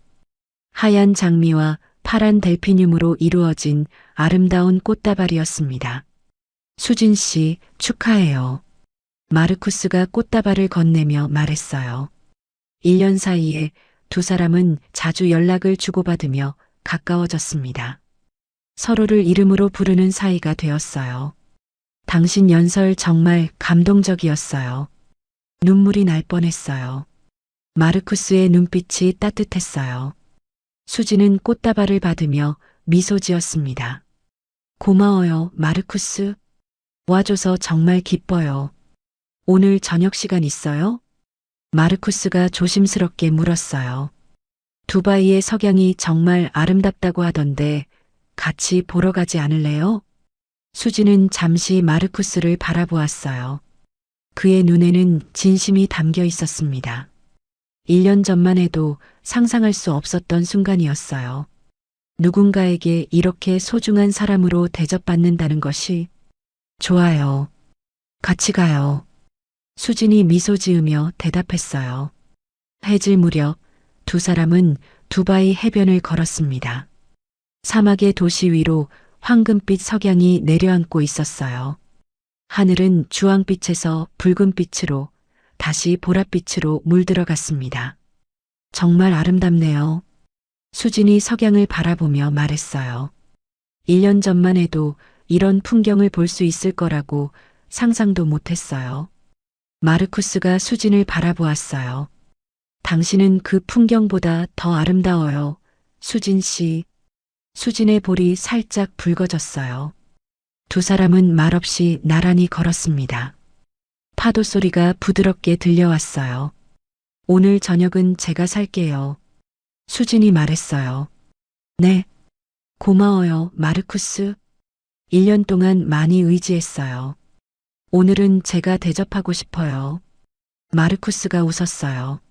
알겠어요. 그럼 다음번에는 제가 낼게요. 다음번? 네, 다음번이요. 그리고 그 다음번도요. 마르쿠스가 수진의 손을 살며시 잡았어요. 수진은 뿌리치지 않았습니다.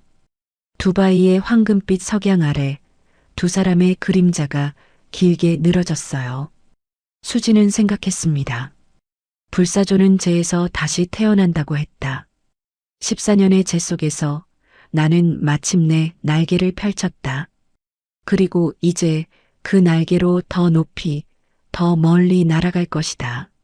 새로운 사랑과 함께, 새로운 꿈과 함께, 새로운 나로. 오늘 이야기가 마음의 작은 울림으로라도 남았다면 가끔 이곳에 다시 들러주셔도 좋겠습니다. 여유가 되신다면 사연의 주인공에게 따뜻한 한 줄 남겨주세요. 그 마음이 누군가의 내일을 버티게 해줄지도 모릅니다. 당신의 오늘과 내일을 진심으로 응원합니다. 여기는 실화 보따리였습니다. 감사합니다.